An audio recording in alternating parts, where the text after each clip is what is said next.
Saudara saya kita katakan kehormatan saudara Bill Gates, ketua dari Gates Foundation, salah satu foundation yayasan filantropi yang terbesar sektor di dunia dengan dana 100 miliar dolar lebih dan lebih lulus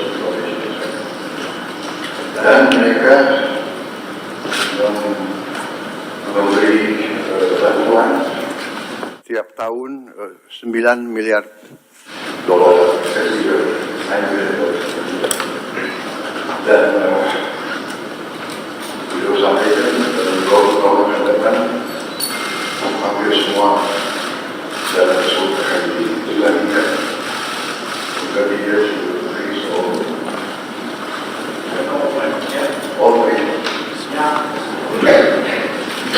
akan diserahkan dari inilah apa ya pendekatan tokoh-tokoh seperti Bill Gates mungkin lebih Pancasila dari kita. Dan ini sesuatu yang menarik. Nah, tadi saya bicara dengan beliau telah memberi hibah ke Indonesia senilai 159 juta dolar, di kesehatan 119 juta, pertanian 5 juta, teknologi 5 juta, bantuan sosial lainnya lintas sektor programnya lebih dari 20 juta.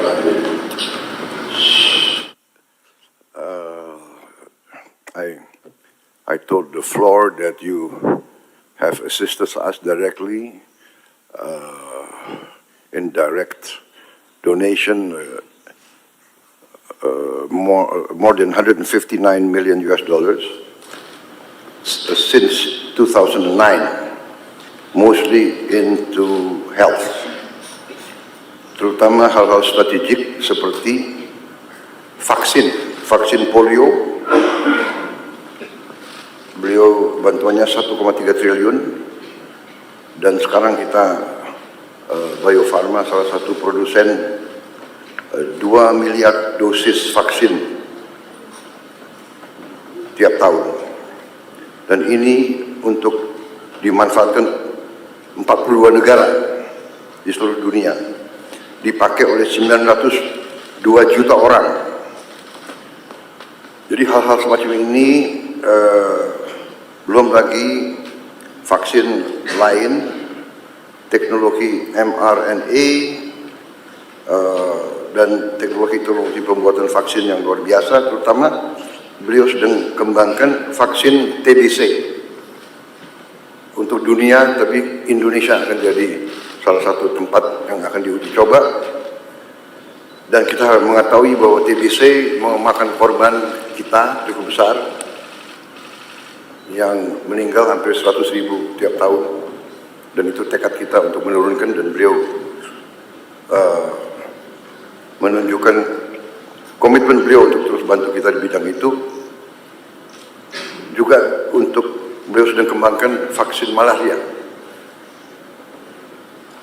So basically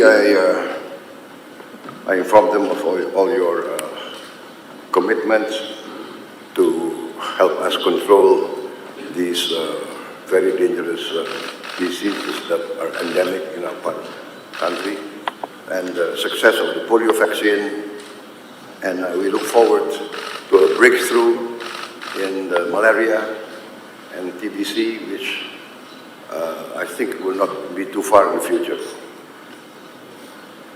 Saya kira banyak sekali yang bisa kita bicarakan, tapi untuk mempersingkat, kita buka saja. Maybe we invite you to give us a bit of your ideas, your vision for the future. And tadi saya sudah sampaikan keputusan saya sebagai Presiden Republik Indonesia, karena dukungan beliau, bantuan beliau untuk Indonesia, tapi tidak hanya untuk Indonesia, untuk kepentingan manusia.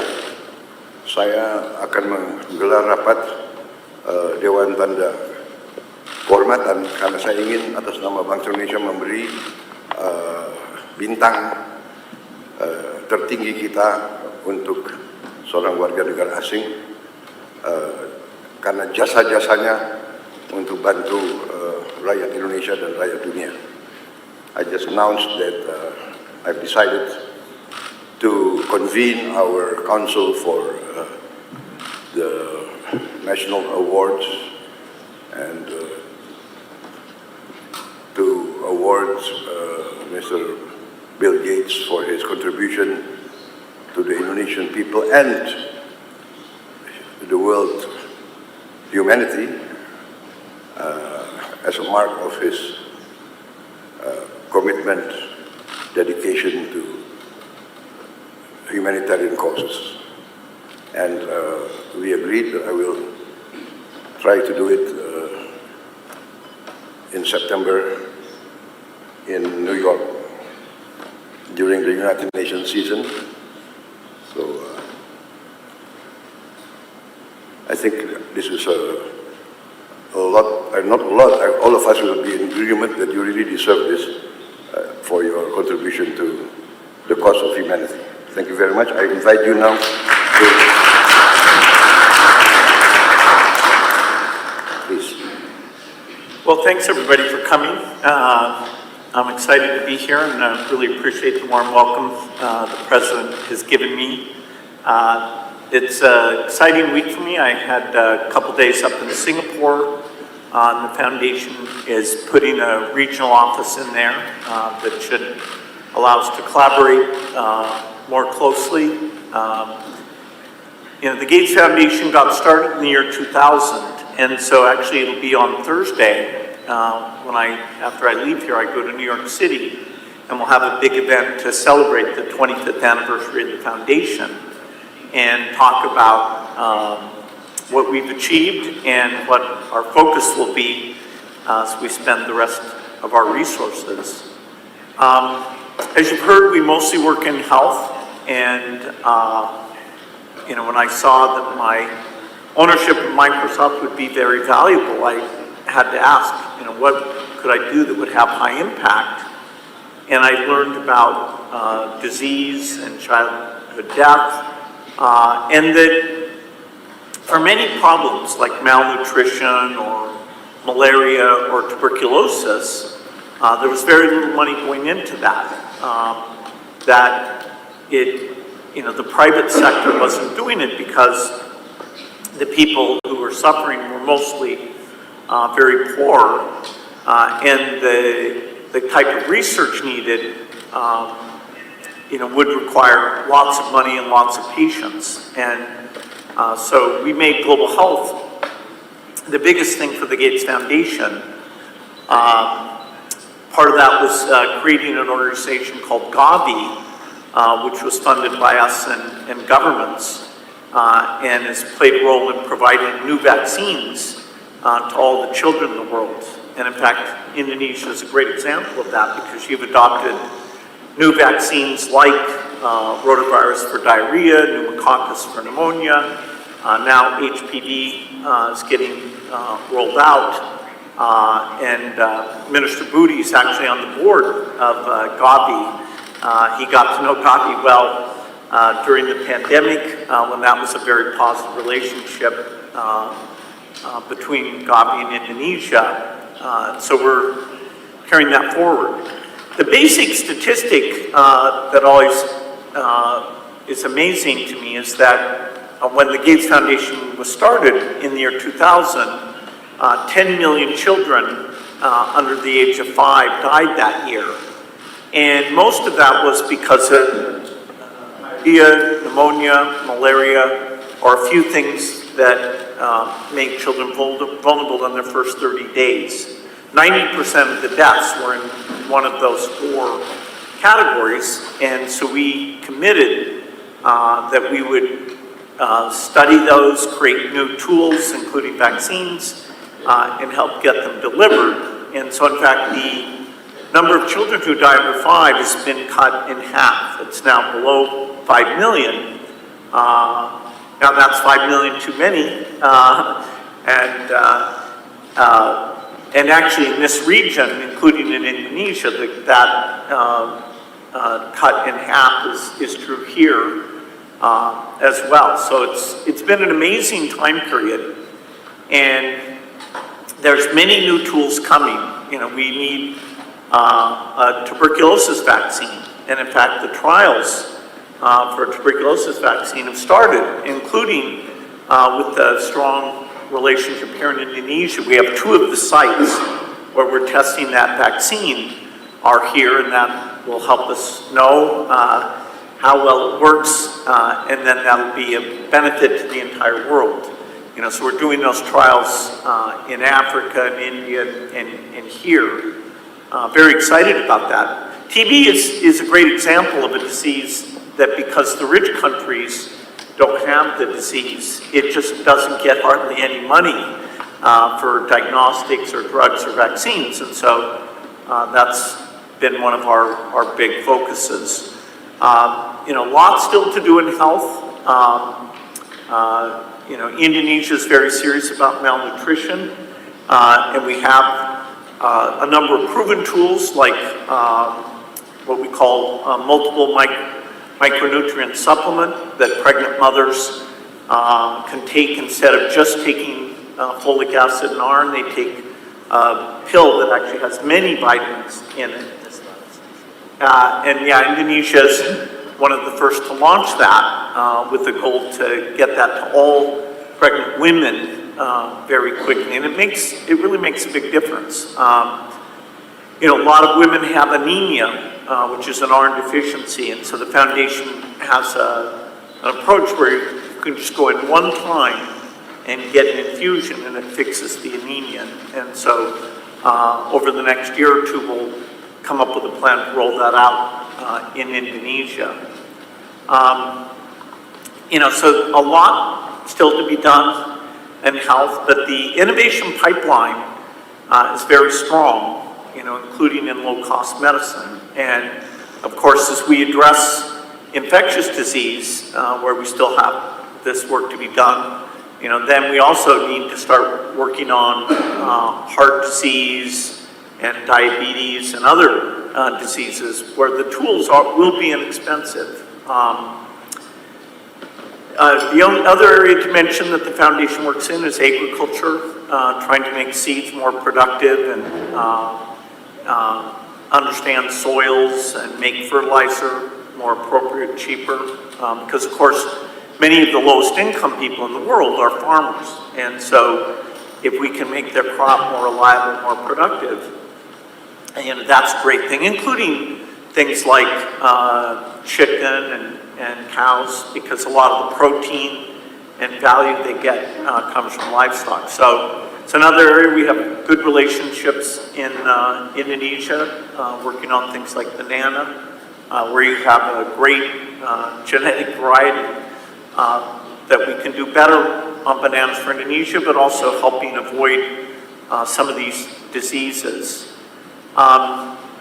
You know, the Gates Foundation loves to encourage philanthropy, and you know, I think philanthropy can be a very powerful force. Of course, it's not a substitute for the private sector or business. It's actually quite small compared to those other two. And yet there are things like piloting new ways of doing education or piloting new medical tools where philanthropy can come in and do it in a unique way. And then if it works very well, over time, you know, government will change the educational approach or the health approach. You know, so, you know, and philanthropy can be a lot of fun. It can be very high impact. And so we've had collaborations, not just with the government, but also with some of the philanthropists in Indonesia. Dr. Tahir's worked with us over the years, the Tanoto Foundation, the Tahia Foundation, a number of you, and you know, we look forward to expanding that. Philanthropy is growing quite a bit. You know, for example, today in India, about half of the work we do is with philanthropists in India. And it's kind of a perfect combination because we understand the global science very well, and the local philanthropist understands how you communicate, how you work with the government. They can go and see, is it really working, is it not working? And so these collaborations, I'm hopeful that we'll have more of those in the future. You know, even though there's a lot of challenges in the world today, you know, some of the aid budgets are being cut in the rich countries because of the Ukrainian war and other challenges.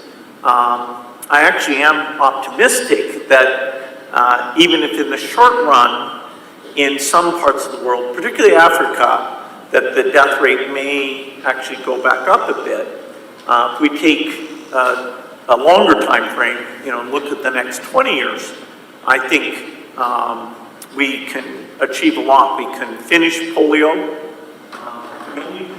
That was ever eradicated with smallpox, and so polio would be the second major disease. We're very close to doing that.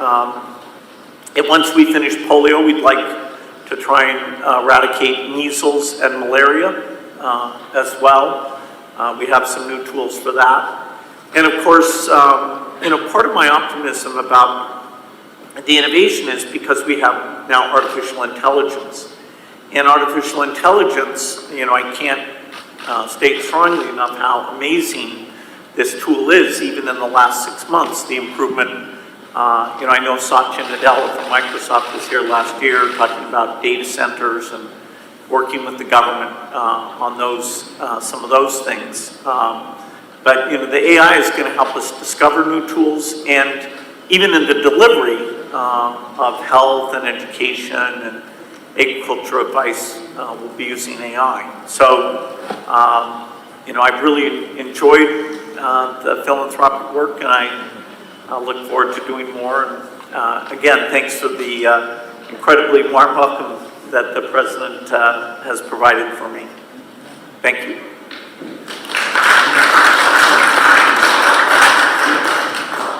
Mungkin ada yang mau menyampaikan pandangan atau pertanyaan, saya persilakan.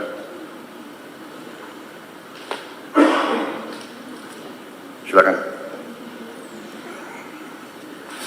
Terima kasih Bapak Presiden.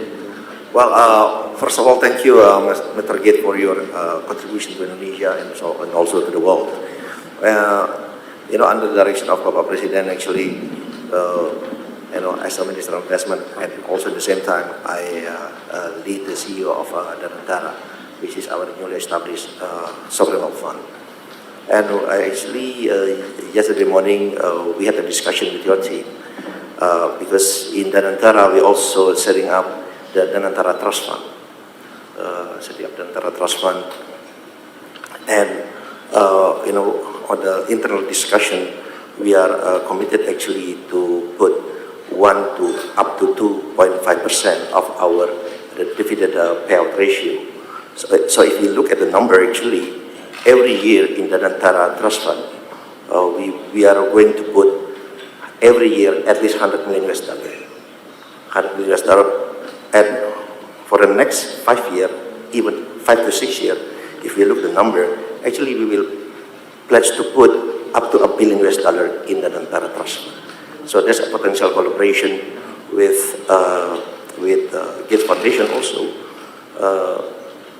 because we are looking also in the same line of industries such as education, health, sanitation, and poverty alleviation. So again, there's potential collaboration, and we look forward get your feedback also on this.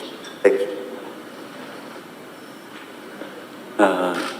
And ladies and gentlemen, I'm working with Pak Rosan basically because every year I have a 1 billion rolling over grant for all institutions, and most of them come from the Gates Foundation, like Global Fund. Yeah. And that is where I learned that in developed country, the philanthropy funding average is 2% of. So the potential in Indonesia with 1.5 trillion GDP is $30 billion per annum. However, many Indonesians would like to give, but the money is not through Indonesia, but through other countries. Because during COVID, I received a lot of grant from Pak Mukhtar, Sinar Wijaya, from Tanoto Foundation, but through other countries. The reason is because we don't have a trusted entities, because trust cannot be forced. It has to be earned. So that's why I talked with Pak Rosan, maybe we can establish, copying what Temasek Trust has, creating a Danantara Trust. And I wish Pak Bill, you can sit at the board with Pak Ray Dalio, your friends, because Pak Ray Dalio and Bill Gates also sit at the board of the Chinese philanthropic education. Pak Rosan have the ample of money as a catalytic functions, and I believe all of our friends here can contribute also, and you can also help to contribute. And Pak Gates have a systematic management that can help us earning the trust for these people so they can start giving the money to us. Thank you.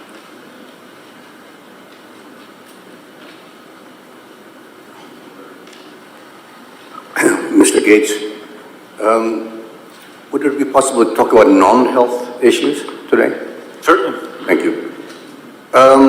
My understanding is that you're very interested and you've invested a lot of money in renewable energy. I've had several meetings with one of your partners, Edward Jung, who is one of your partners, I believe still is one of your partners. So I'd like to know your thoughts about nuclear energy, SMRs. I understand you're in fact investing in Wyoming and nuclear energy, SMRs. You may know that our government is going to embark on a very ambitious nuclear power generation program.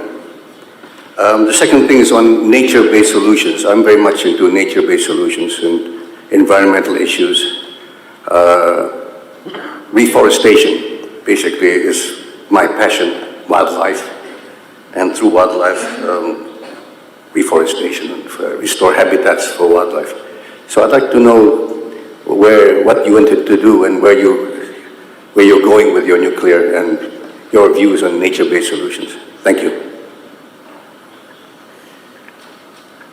Yeah, so as I started doing the foundation work, it became clear to me that we need low-cost electricity to help countries develop. But I also started to be educated about climate change and, understanding that, we have to reduce emissions eventually to zero. And so I talked to my friends about, okay, can we make nuclear energy cheap? So I started a company in 2006 that's called TerraPower to make what's called a 4th generation reactor. Today's reactors are water cooled and they have a lot of pressure in the reactor.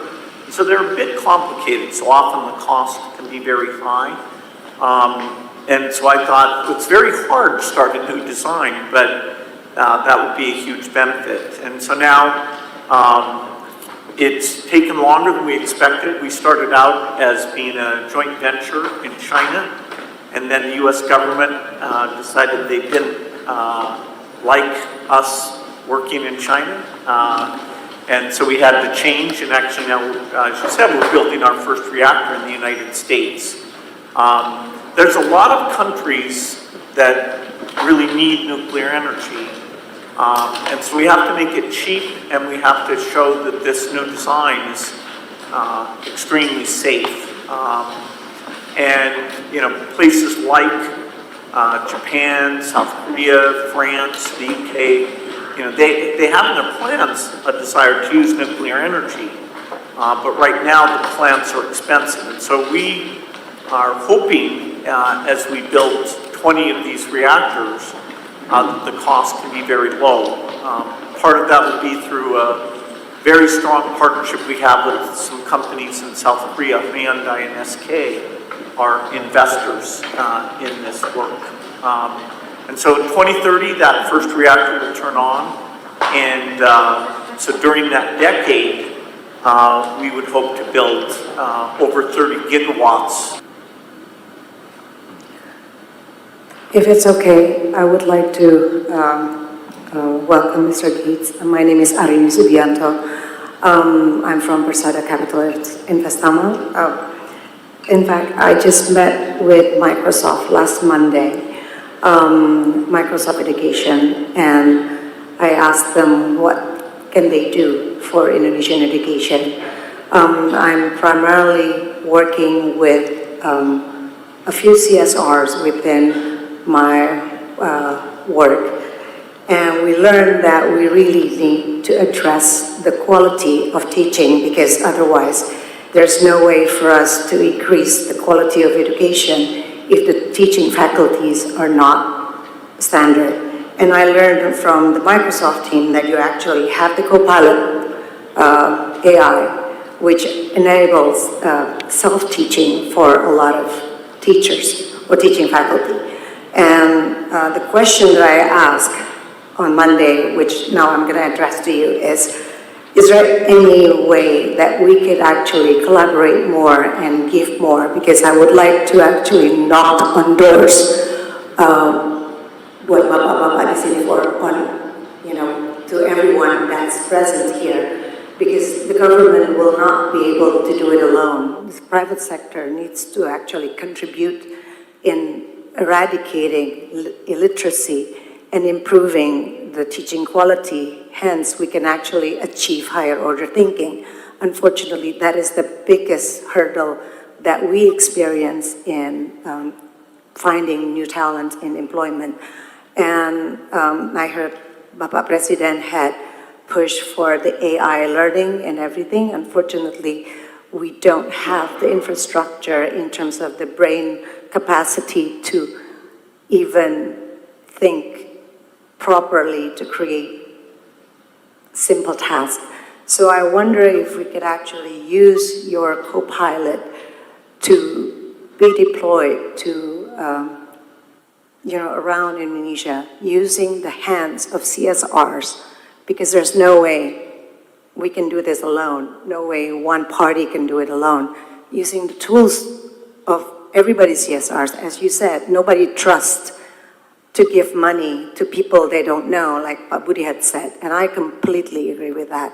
So if they know everyone that sits here and actually working for the same cause and the same vision, the basic need that we need is to help our teachers, teaching faculties all over Indonesia, from maybe -10 to become -5, -5 to become 0, and hopefully the more elite education could become more global standard.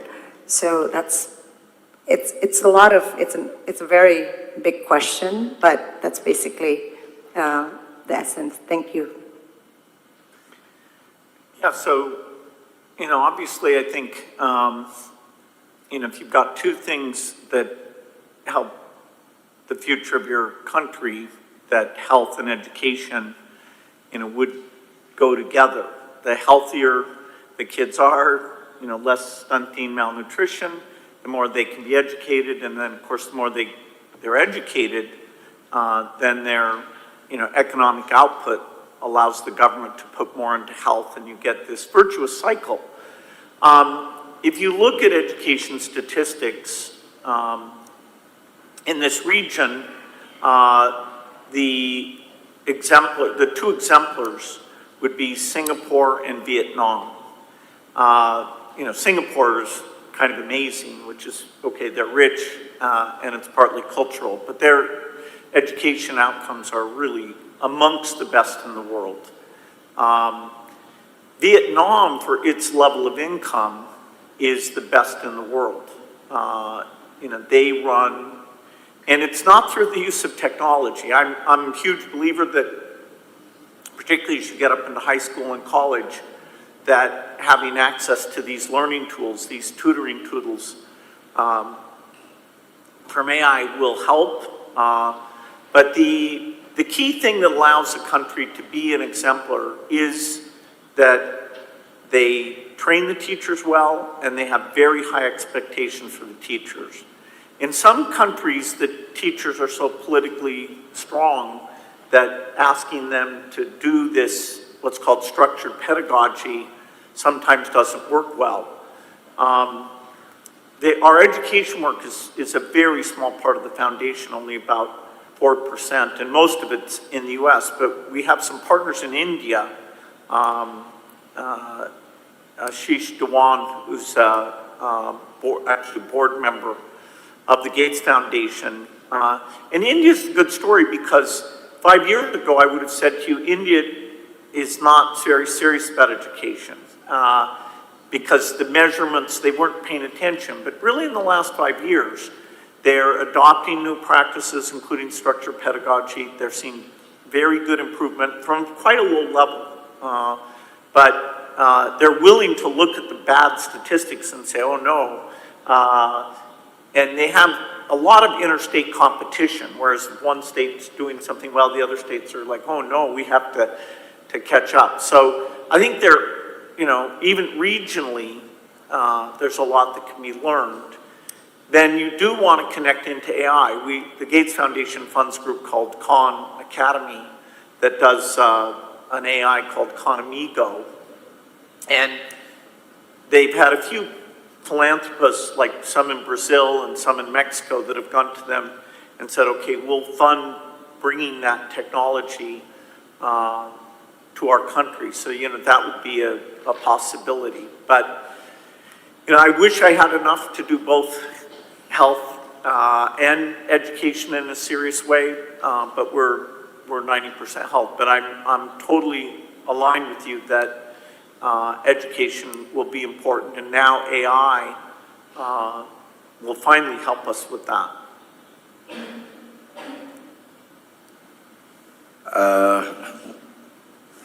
I think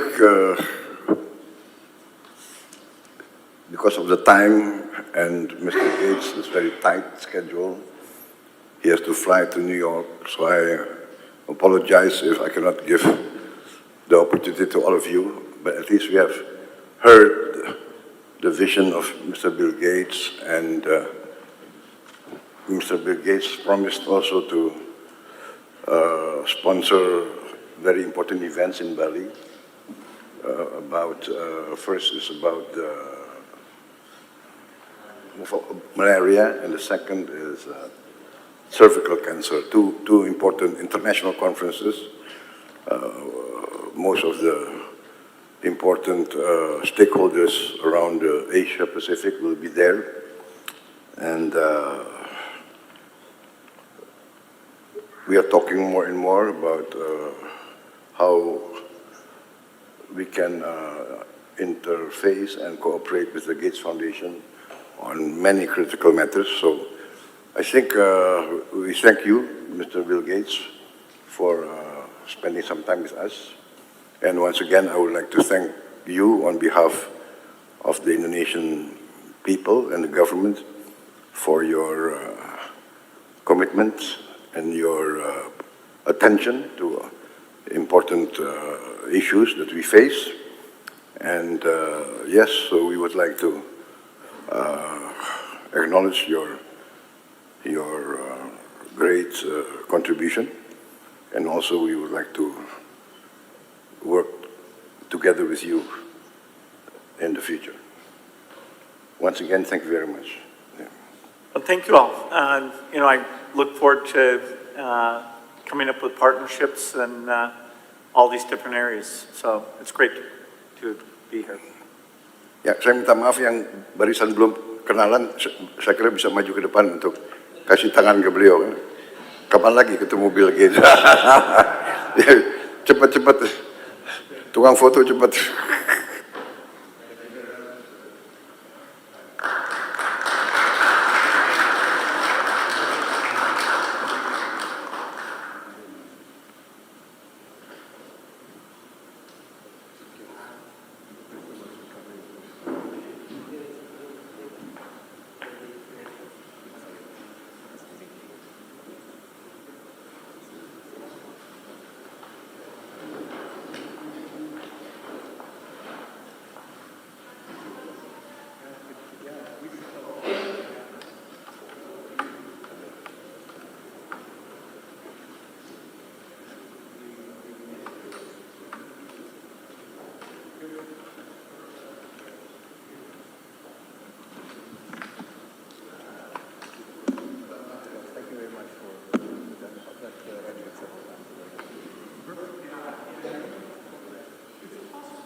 Iya,